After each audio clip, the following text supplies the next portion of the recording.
Well, Kelly, first it was a DOC email that referenced the prison closings. Then it was a newsletter by the DOC director, Justin Jones. Tonight we have this letter the DOC sent to Senator Glenn Coffey, which once again speaks of prison closings. It's the first line in the body of a letter sent to Senator Glenn Coffey from DOC Director Justin Jones. It reads, "Per your request, the attached cost analysis scenarios for possible facility closings are provided.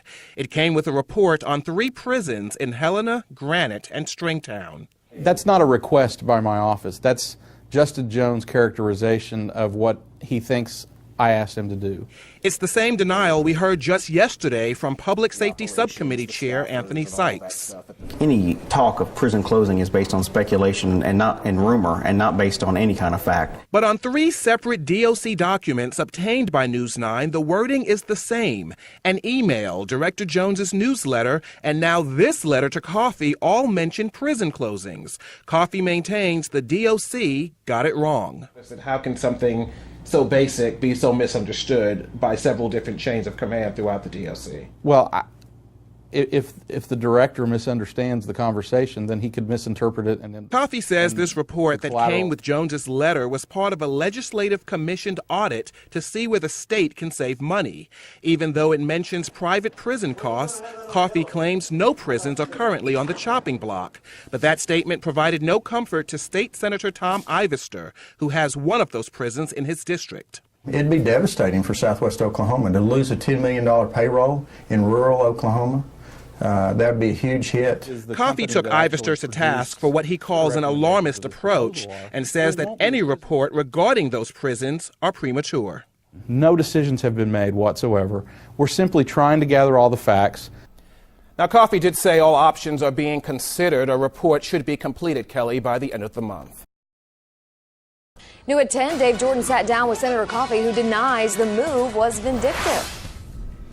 But, Amy, despite that denial, Senator Coffey has a hard time convincing at least one Senate Democrat that this is not a retaliation against the DOC. There were questions raised tonight, not so much about the language in this measure, but its timing.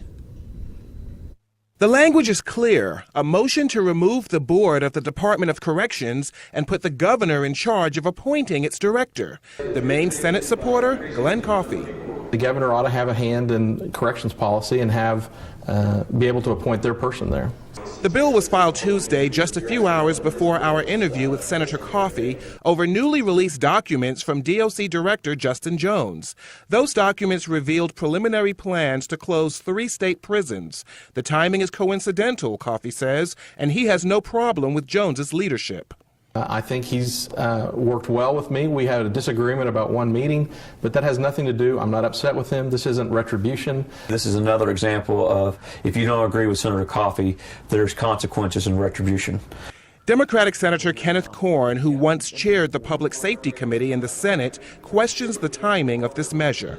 It's clearly, I think, an abuse of power. Your story came out, and then later that afternoon, after you've interviewed him, we have this amendment filed. The amendment has nothing to do with the original House bill it replaced. That bill was designed to overhaul the state medical examiner's office.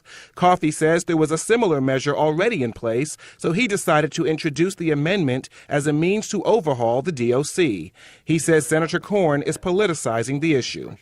He's uninformed and has a lack of knowledge of the decision-making behind this decision, and I simply disagree with him. Now, Corn told me tonight that he is prepared to object to this measure when it's introduced on the floor for a vote. That is slated to happen within 2 weeks.